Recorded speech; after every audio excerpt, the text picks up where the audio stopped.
கிறிஸ்துவில் பிரியமான மகிமை தொலைக்காட்சி நேயர்களே,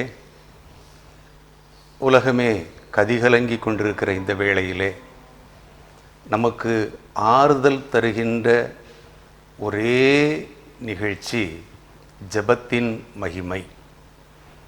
ஜெபமே ஜெயம் என்பதை நாம் அறிந்திருக்கிறோம். ஜெபிக்கும்போது நமக்கு இருக்கின்ற பிரச்சனைகளெல்லாம் கடந்து ஓடுகின்றது. இன்றைக்கு உலகத்தை பயமுறுத்தி கொண்டிருக்கிற பொல்லாத வைரஸுக்கு ஒரே நிவாரணம் ஜெபமே. அந்த வைரஸ் நம்மை விட்டு விலக வேண்டுமானால் நம்முடைய முழங்கால்கள் ஆண்டவருக்கு முன்பாக முடங்க வேண்டும். ஆகவே இது நாளிலே அந்த நினைவோடு இந்த நிகழ்ச்சியிலே நாம் பங்கு பெறுவோம். கர்த்தர் நம் மத்தியிலே, நம் குடும்பங்களிலே, ஏன் அகில உலக அளவிலும் பெரிய மாற்றங்களை செய்ய அவர் வல்லவராக இருக்கிறார். இந்த நாளிலே மகிமை தொலைக்காட்சியிலே மகிமை நேரம் என்கிற ஒரு அருமையான நிகழ்ச்சியை நீங்கள் ஒவ்வொரு நாளும் காலை 8 மணிக்கு பார்த்து கொண்டிருப்பீர்கள். அதிலே ஒரு அருமையான சகோதரர் திரு தனசிங் ஐசக் மோசஸ் என்பவர் சிறப்பாக செய்திகளை வழங்கி கொண்டிருந்தார். மாதத்திலே ஒரு வாரம் அவருக்காக கொடுக்கப்படும். அந்த ஒரு வாரத்திற்கான செய்திகளையும் அவர் ஒரே நாளிலே ஆயத்தத்தோடு வந்து ஒளிப்பதிவு செய்து விட்டு திரும்புவார். அவரை பற்றி இந்த நாளிலே ஏன் சொல்கிறோம் என்றால், கடந்த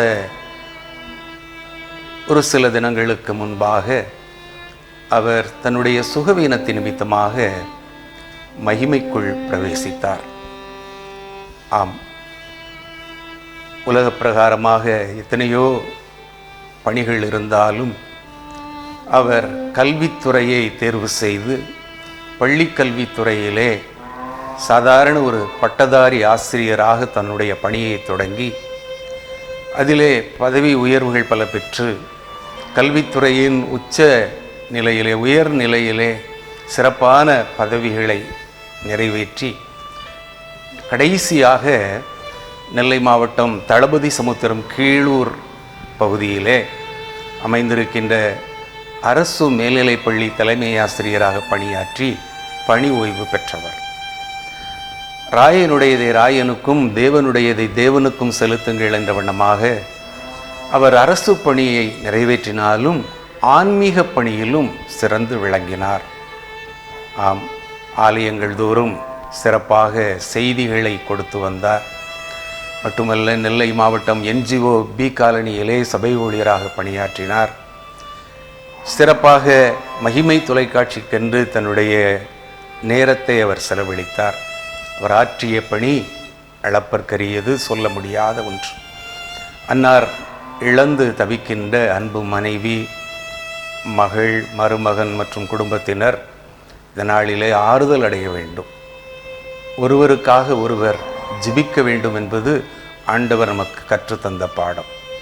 ஏசாயா தீர்க்கதரிசி 57ஆம் அதிகாரம் முதல் 2 வசனங்களிலே சொல்லும்போது, நேர்மையாய் நடந்தவர்கள் சமாதானத்திற்குள் பிரவேசித்து தங்கள் படுக்கைகளில் இளைப்பாறுவார்கள் என்று சொல்லுகின்றார்.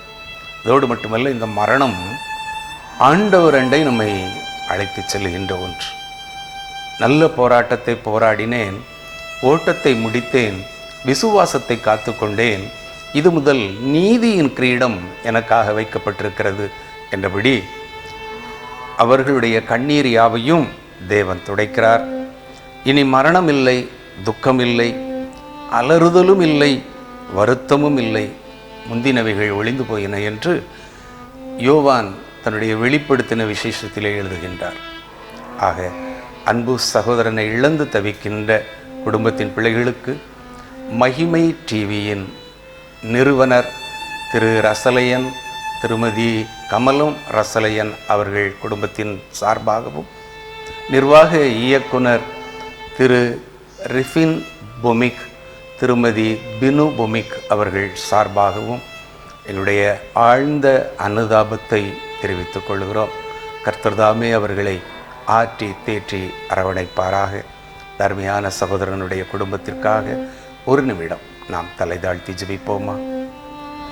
ஆறுதலின் தேவனே, இரக்கங்களின் பிதாவே, உயிர்த்தெழுதலும் ஜீவனுமாய் இருக்கிறவரே, நான் மரித்தேன், ஆனாலும் இதோ சதா காலங்களிலும் உயிரோடு இருக்கிறேன் என்று மரித்து சாவை ஜெயித்து இன்றைக்கும் எங்களுக்காக ஜீவிக்கின்ற ஆண்டவரே, இந்த நாளிலும் எங்களுடைய மகிமை தொலைக்காட்சியிலே மகிமை நேரம் என்கிற நிகழ்ச்சியை எங்களுக்கு சிறப்பாக நடத்தி கொடுத்த அன்பு சகோதரன் தனசிங் ஐசக் மோசஸ் என்பவர் உம்முடைய ராஜ்யத்தில் இளைப்பாறுகிறார்.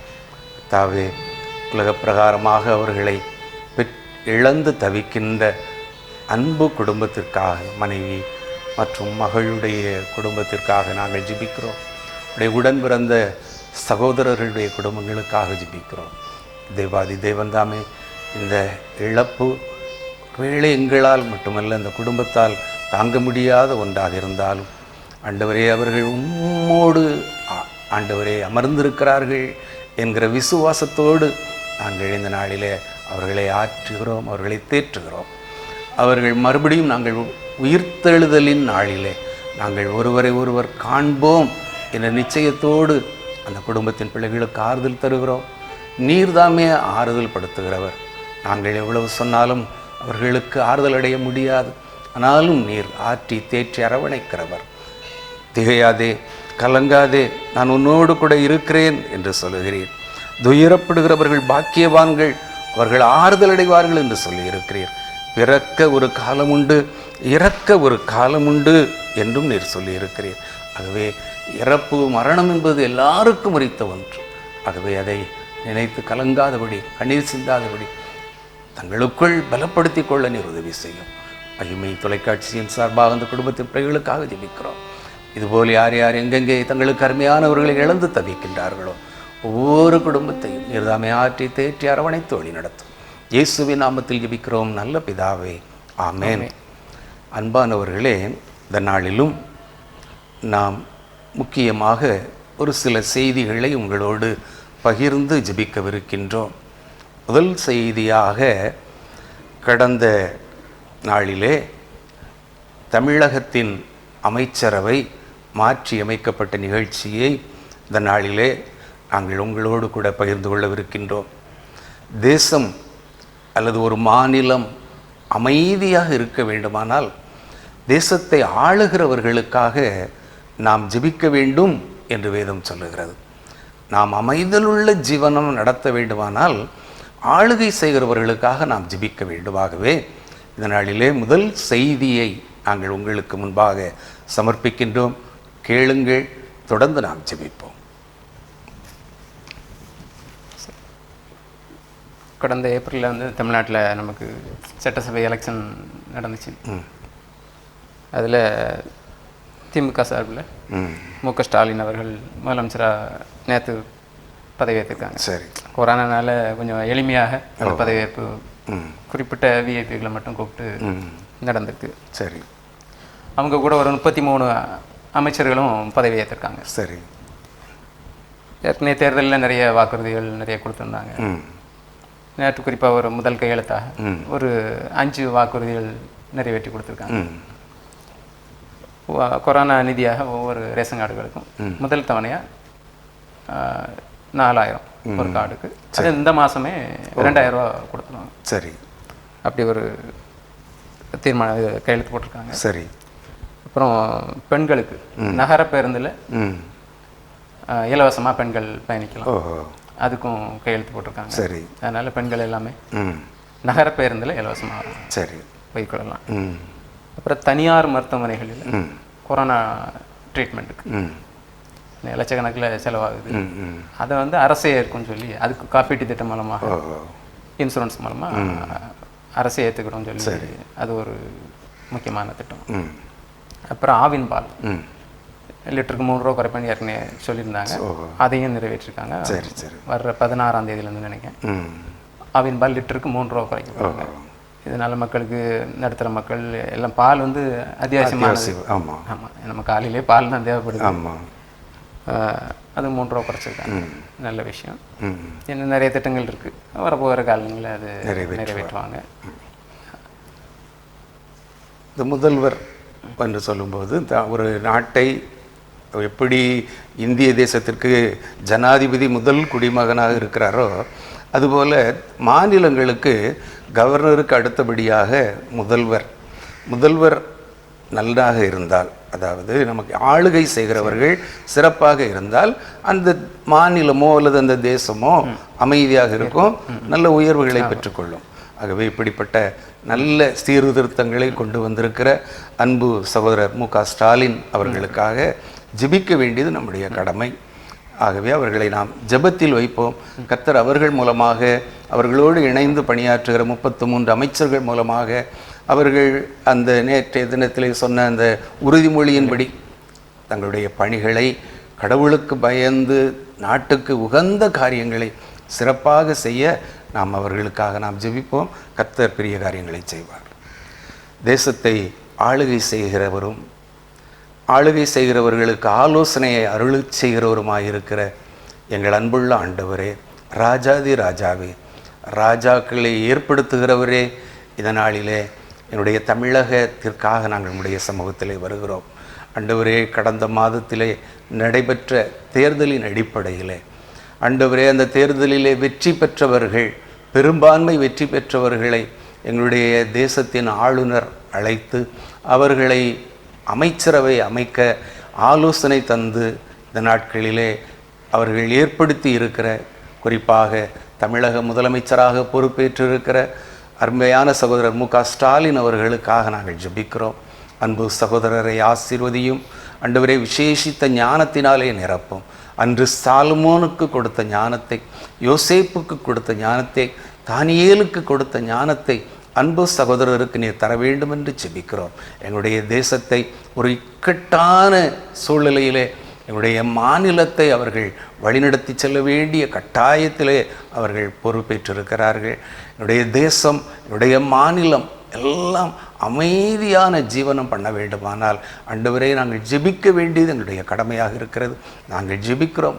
குறிப்பாக தர்மையான சகோதரரோடு இணைந்து பணியாற்றுகிற 33 அமைச்சர் பெருமக்களுக்காக ஜெபிக்கிறோம்.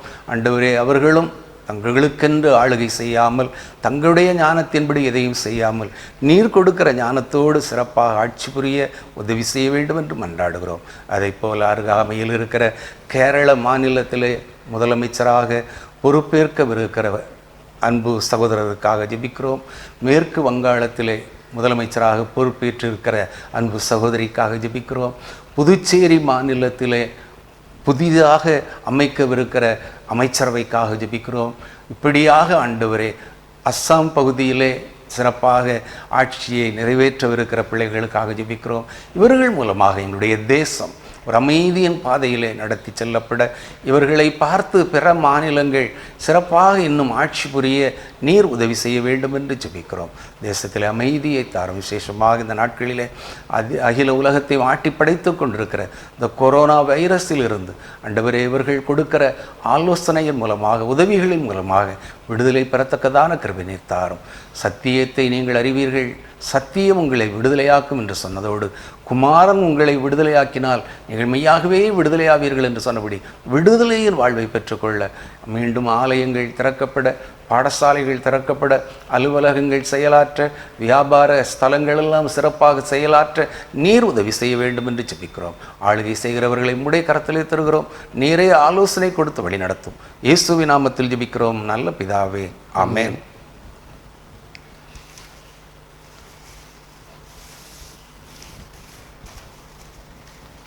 அப்புறம் கொரோனா இப்போ வந்து நமக்கு 2வது அலை பரவிட்டு இருக்குன்னு சொல்லிட்டு இருக்காங்க. ஏற்கனவே முதல் அலையிலேருந்து இப்போ தான் விடுபட்டு வந்தோம். ஆமாம். அதுக்கப்புறம் மீண்டும் 2வது அலை வந்து அதிகமாக தாக்கிட்டு இருக்கு. அநேக ஜனங்கள் இறந்து போயிட்டு இருக்காங்க. சரி. ஒரு நாளைக்கு இந்தியாவிலே உலகத்திலே அதிகமாக 4 லட்சத்துக்கு மேலே பாதிக்கப்பட்டு இருக்காங்க. ஒரு நாளைக்கு இறப்பு வந்து 4000 தாண்டி போயிட்டு இருக்கு. இதனால் உலகத்தில் இந்தியாவில் தான் பாதிப்பும் கம்மியாக இருந்துச்சு. அதிக ஜனத்தொகை கொண்ட நாடு, இறப்புகளும் கம்மியாக இருந்துச்சு. ஆனால் இப்போ இந்தியா தான் அதிகமாக இறப்புகள் பாதிப்புகள் இருந்துகிட்டே இருக்குது. சரி. உலகமே இந்தியாவை பார்த்து பரிதாபப்பட்டு இருக்கு. இந்தியாவுக்கு எல்லாம் உதவிட்டு இருக்காங்க. போப்பாண்டவர் கூட இந்தியாவுக்கு உதவும், இந்தியாவுக்கு துணையாக இருப்பேன் கூட பாராட்டியிருக்காரு. இந்தியாவுக்கு நான் எந்த துணையாகவும் இருக்கேன் அப்படின்ற மாதிரிலாம் சொல்லியிருக்காரு. பொதுவாக இந்த முதல் அலை முதியவர்களை தாக்கியதாக சொன்னோம். ரெண்டாவது அலை வாலிபர்கள் எல்லாமே தாக்கியதாக சொன்னோம். இப்போ மூணாவது அலை எப்படி இருக்கும்னா குழந்தைகளை பாதிக்கும் அப்படின்னு சொல்றாங்க. அடுத்த மூணாவது அலை என்னதான் நவம்பர் டிசம்பர்ல பரவறதுக்கு வாய்ப்பு இருக்குன்னு சொல்லியிருக்காங்க. குளிர்காலத்துல தான் பரவும் சொல்லி இந்த மூன்றாவது அலை பரவும் அறிவியல் ஆராய்ச்சி கழகம் சொல்லியிருக்காங்க. அதனால நம்ம விழிப்பாக இருக்கணும். குறிப்பாக வீடுகளில் குடிநீர், அது சுத்தமான குடிநீராக, அதுவும் கொதிக்க வைத்து ஆறிய அந்த குடிநீரை தான் நம்ம பயன்படுத்தணும். ஒருவேளை நான் மினரல் வாட்டர் குடிக்கிறேன் அப்படின்னு சொல்லி அதை குடிக்கிறத விட நம்முடைய வீடுகளிலேயே கிடைக்கிற தண்ணீரை நம்ம கொதிக்க வச்சு அதை ஆற வச்சு குடிக்கலாம். ரெண்டாவது பாலில் மஞ்சள் போட்டு குடித்தா கூட அந்த மாதிரி வியாதிகள் நம்ம பாதுகாக்கலாம். இன்னும் நிறைய வழிமுறைகளெல்லாம் சொல்லியிருக்காங்க. நமக்கு கிடைக்கக்கூடிய சாதாரண காரியங்கள் தான், ஆனால் அதை இன்னைக்கு நாம் பயன்படுத்துறதில்ல. முக்கியமாக நம்ம இந்த ஃபாஸ்ட் ஃபுட்டுக்கு விலக்கிட்டோம்னா, அந்த ஃபாஸ்ட் ஃபுட்டுன்னு சொல்லி வேகமாக ஓடாமல் நம்ம எளிய முறையில் நம்ம வீட்டில் செலவு செய்யாமல் ஒருவேளை அதை ஹோட்டலுக்கோ அல்லது தெருவில் உள்ள கடைகளுக்கோ நம்ம கொடுக்கும்போது வியாதியை நம்ம வீட்டுக்கு கொண்டு வர்றோம். அதனால் முகக்கவசம் என்னைக்காவது ஒரு நாள் சாப்பிட்றது தப்பு இல்லை. அதே பழக்கமாக டெய்லி அதே பழக்கத்தில் டெய்லி அதான் சாப்பிட்றாங்க. ஃபாஸ்ட் ஃபுட் தான் டெய்லி கடையில் சாப்பிட்றாங்க. அப்படி இல்லாமல் நம்ம பாதுகாக்கணும். முகக்கவசம் அணிந்து செல்வோம், அடிக்கடி கை கழுவி கொள்வோம், சமூக இடைவெளி, கூட்டமாக நானும் நெரிச்சிட்டு போகணுங்கிறது இல்லாமல் நம்ம இந்த சமூக இடைவெளியை பின்பற்றினாலே மக்கள்கிட்ட அந்த விழிப்புணர்வு ரொம்ப கம்மியாக தான். அரசாங்கம் சொல்லக்கூடிய அந்த வழிமுறைகளை கடைபிடித்தாலே இந்த இப்போ பாருங்களேன், இப்போ கூட 2000 4000 கொடுக்குறாங்க, அது வாங்குறதுக்கும் கூட்டம் எப்படி அங்கே கூடத்தான் எல்லாரும் கண்டிப்பாக கொடுப்பாங்க. ஆனால் மக்கள் அவசரப்பட்டு வாங்க போகிறாங்க. முதல் நாள் கூட்டமாக இருக்குது, 2ஆம் நாள் போனீங்கன்னா ஆளே இல்லை. அவங்க 7 நாள் டைம் கொடுக்குறாங்க, எந்த நாள்லனாலும் வரலாம் அப்படின்னு சொல்கிறாங்க. ஆனால் நம்ம அந்த முதல் நாள்லேயே கிடைக்கணும் போகிறோம். அவங்க 3ஆவது நாள் 2ஆவது நாள்லாம் சும்மா உட்காந்துட்டு இருக்கிறாங்க. அதனால் அந்த மாதிரியும் நம்ம கூட்டத்தை தவிர்த்தால், கல்யாண வீடுகளுக்கானாலும் சரி, மரண வீடுகளுக்கானாலும் சரி, எங்கேயும் கூட்டமாக நம்ம போகும்போது இது பரவுறதுக்கு வாய்ப்பு இருக்குது அப்படிங்கிறது நம்ம கண்ணுக்கு தெரியாது. அரசாங்கம் முதல் கல்யாண வீட்டுக்கு 100 பேர் போகலான்னாங்க, இப்போ 50 பேர் தான் சொல்லியிருக்காங்க. ஆனால் யாருமே அதை மதிக்கிறதே இல்லை. கல்யாணம் நடந்துட்டு தான் இருக்குது, பழைய மாதிரி தான் அதே கூட்டம் இருந்துட்டு தான் இருக்குது. அதனால் அரசு சொல்கிற ஆலோசனைகளுக்கு, மருத்துவர் சொல்கிற ஆலோசனைகளுக்கு அல்லது பெரியவர்கள் சொல்கிற ஆலோசனைக்கு நம்ம கீழ்ப்படிந்து நடந்தால் கூட இப்படிப்பட்ட வியாதியிலிருந்து நம்ம விலைக்கு பாதுகாத்து கொள்ள முடியும். நேற்று கூட செய்தித்தாளில் குழந்தைகளுக்கு வேப்பலை, குப்பை மேனி செடி, சரி, இதுகளை அரைச்சி பூசி வெண்ணி வச்சு குளிப்பாட்டுறாங்க. மருத்துவ குளியல் பழைய அந்த காலத்தில் பண்ணுறதுல இப்போ பண்ணுறாங்க. குழந்தைகளுக்கு தொற்று நோய் வர நம்ம ஷாம்பு போடுறதும் சோப்பு போடுறதுமா பழக்கிக்கிட்டோம். அதனால நம்ம வியாதியை அனுபவிக்கிறோம். ஆண்டவர் சொன்னதை அன்னைக்கே சொன்னார்ல, எதோ தொடக்கூடாதுன்னு சொன்னாரோ அதை தொட்டோம். அது நிமித்தமாக இன்றைக்கி சாபம். ஏதேன் தோட்டத்தை விட்டு வெளியே துரத்தப்பட்ட கீழ்ப்படியாமை தானே. கீழ்ப்படிவோம், அரசுக்கு கீழ்ப்படிவோம், ஆண்டவருக்கு கீழ்ப்படிவோம், பெற்றோருக்கு கீழ்ப்படிவோம். இந்த மாதிரி நோய் நொடிகள்லேருந்து நம்ம விலக்கி பாதுகாத்துக்கொள்ள இறைவன். அரசாங்கம் நிறைய கட்டுப்பாடுகள், நல்ல கடைகள் ஃபுல்லாக திறந்துருந்துச்சு. ஆமாம், இப்போ 12 மணி வரை அத்தியாவசிய கடைகள், ஆமாம், காய்கறி கடைகள், பலசர கடைகள்லாம் 12 மணி வரை தான் திறக்கணும்னு சொல்லியிருக்காங்க. மற்ற கடைகள் எல்லாமே அடைக்க சொல்லிட்டாங்க. சனி ஞாயிறில் மீன் இறைச்சி எடுக்க முடியாது. ஞாயிற்றுக்கிழமை முழு ஊரடங்கு. ஆமாம், அதெல்லாம் நல்ல திட்டம் தானே. அது கூட்டத்தை தவிர்ப்பதற்காக செய்கிறாங்க. ஆனாலும் நம்ம வீட்டில் இருக்கா செய்கிறோம். அங்கே அப்பவும் போய் ஆமாம், ஞாயிற்றுக்கிழமை முழு ஊரடங்குன்னா இவங்க சனிக்கிழமை தான் ஜாமானே வாங்கிட்டு வாங்குறாங்க. சனிக்கிழமை சாயங்காலம் வரைக்கும் வாங்கிட்டு இருப்பாங்க. அப்படிதான் இருந்துச்சு. சரி, இப்போது என்னமா அந்த வரக்கூடிய 3வது அலையில் இருந்தாவது நம்மை பாதுகாக்கணும். 2 அலையை பார்த்துட்டோம். இதற்கு பிறகும் நம்ம துணிகரமாக போகணும். 3வது அலையில் அறிகுறியே இருக்காதுங்க. ஆமாம், இப்போவாது இருமல் இருக்கும், சளி இருக்கும், காய்ச்சல் இருக்கும், எதுவுமே இருக்காது அப்படின்னா உள்ளிருந்தே நம்ம கொண்டுறோம். பொதுவாக அதனுடைய வைரஸினுடைய குறிக்கோளே நுரையீரல் தான். சுவாச மண்டலத்தை தான் அது பாதிக்குது. அதனால தான் அதிகமாக அந்த மூக்கு வழியாக நம்ம சுவாசிக்கிறோம். ஆனால் அந்த சுவாசத்தை தடுத்துட்டா கூட, செயற்கை முறையில் நம்ம கெட்ட காற்றுகளை நம்ம சுவாசிக்காதபடி நம்மை தடுத்து கொண்டால் நம்ம பாதுகாப்பாக மாஸ்க் போடுறோம், சில பேர் மூக்கு கீழே தான் போட்டிருக்காங்க. அது பிரயோஜனமே இல்லை. பிரயோஜனம் இல்லையே. அது முகத்தை மறைக்கணும், மூக்கையும் வாயையும் மறைக்கிறது தான் முகக்கவசம். மூக்கு மட்டுமல்ல, தரமான முகக்கவசங்களை வாங்கி அணியணும். நம்ம இப்போ சும்மா போலீஸுக்கு பயந்து முகக்கவசம் அணிகிறோம், அது இல்லாதபடி உயிருக்கு பயந்து நம்ம குடும்பத்தை நம்ம பாதுகாக்கணும். உன் வாழ்க்கை உன் கையில்னு சொல்கிற மாதிரி நம்ம குடும்ப தலைவராகவோ தலைவியாகவோ இருந்தோம்னா, அல்லது நாம் குடும்பத்தை அங்கத்தினராக இருந்தோமா கூட அந்த இழப்பு என்பது எனக்கு ஒன்றும் செய்யாது அப்படின்னு அந்த தைரியத்தில் இருக்கக்கூடாது. ஏன்னா யாரையும் நேற்று பார்க்குறேன், இன்னைக்கு இறந்து போயிருக்காங்க, நல்லா தான் இருக்காங்க, நல்லா இருக்கிறாங்க, இல்லை உடலில் எந்த நோயும் இல்லை, திடீர்னு பாதிக்கப்படுது. அவர் எங்கன்னா இந்த வியாதி வந்துட்டுது, மருத்துவமனை யாரும் பார்க்க முடியாது, தனிமைப்படுத்தப்படுறாங்கல்ல. இறந்து அடக்கம் பண்ணும்போது கூட யாரும் பார்க்க முடியாது. ஆமாம், கிட்ட யாரும் போக முடியாது. உறவினர்கள் போய் அணைச்சி ஆறுதல் சொல்லதுக்கு அந்த வீட்டு பிள்ளைகளுக்கும் ஆறுதல் சொல்ல முடியலையே. என்ன ஒரு அனாதை பிணமாகத்தனை கொண்டு போட்டுருந்தாங்க. அப்படிப்பட்ட ஒரு சூழ்நிலை வராதபடி இந்த கொரோனாவில் இருந்து பாதுகாக்க ஆண்டவரிடத்தில் நம்ம அர்ப்பணிப்போம். ஆண்டவர் பெரிய காரியங்களை செய்வார். ஜெபம். நானே உன் பரிகாரியாகி கர்த்தர் என்று சொன்ன எல்லாம் வல்ல கடவுளே, என்னால் செய்யக்கூடாத அதிசயமான காரியம் ஒன்று உண்டோ என்று நீர் சொல்லியிருக்கிறீர். ஆண்டவரே, இந்த நாட்களிலே, கடந்த ஆண்டிலே இதே போல் ஒரு பிப்ரவரி மாதத்திலே தொடங்கிய அந்த கொரோனா சற்று எங்களுக்கு ஆறுதலை தந்தாலும் மறுபடியுமாக இரண்டாவது அலை எங்களை ஆட்டி படைத்து கொண்டிருக்கிறது. ஆண்டவரே, அகில உலக அளவிலே இந்திய தேசத்தை அனைவரும் பார்த்து ஆண்டவரே பரிதாபப்பட வேண்டிய சூழ்நிலையிலே நாங்கள் வாழ்ந்து கொண்டிருக்கிறோம். எங்கு பார்த்தாலும் பிணக்குவியல்களை நாங்கள் பார்க்கிறோம். அனாதையாக விடப்பட்ட நிலையை பார்க்கிறோம். உறவினர்களால் கைவிடப்பட்ட நிலையை பார்க்கிறோம்.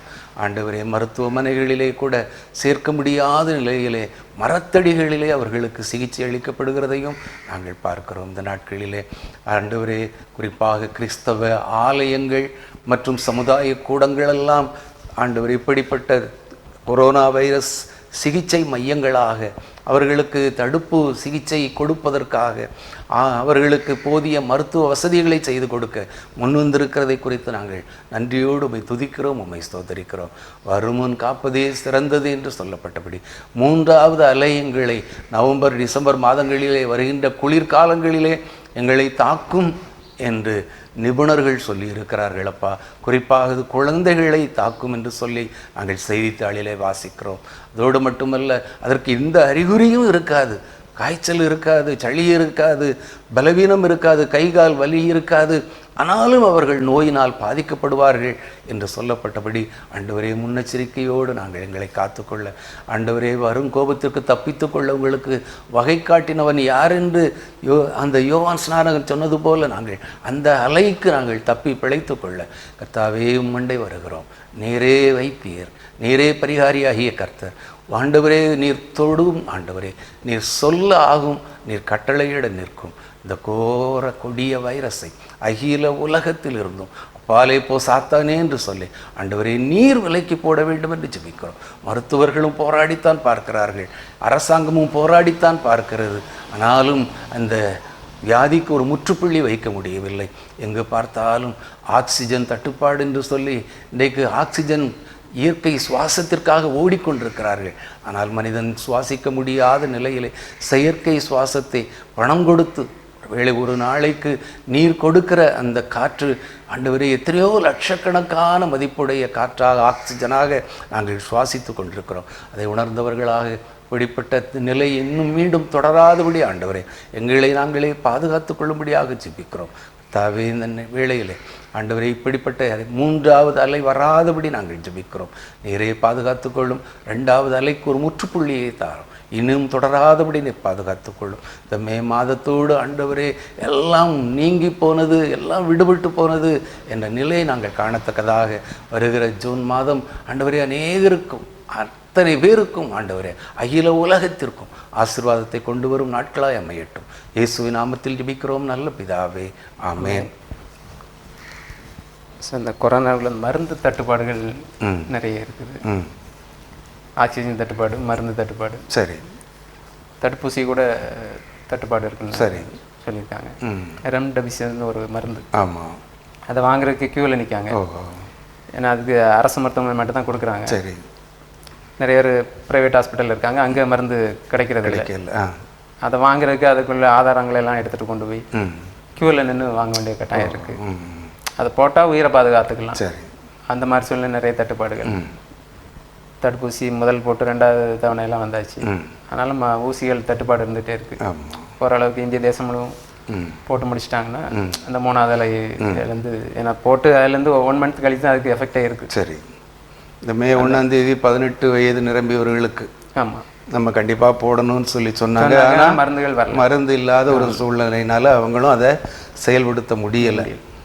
ஏன்னா மருந்து நம்ம சாப்பிட்றத விட, மாத்திரைகளை சாப்பிட்றத விட, தடுப்பூசி போட்டுக்கொள்வதை விட தடுப்பாக நாமே நம்மை தடுத்துக் கொள்வதற்கு எத்தனையோ வழிமுறைகள் இருக்குது. அதை நாம் ஆண்டவருடைய சமூகத்தில் அமர்ந்திருந்தாலே போதும்.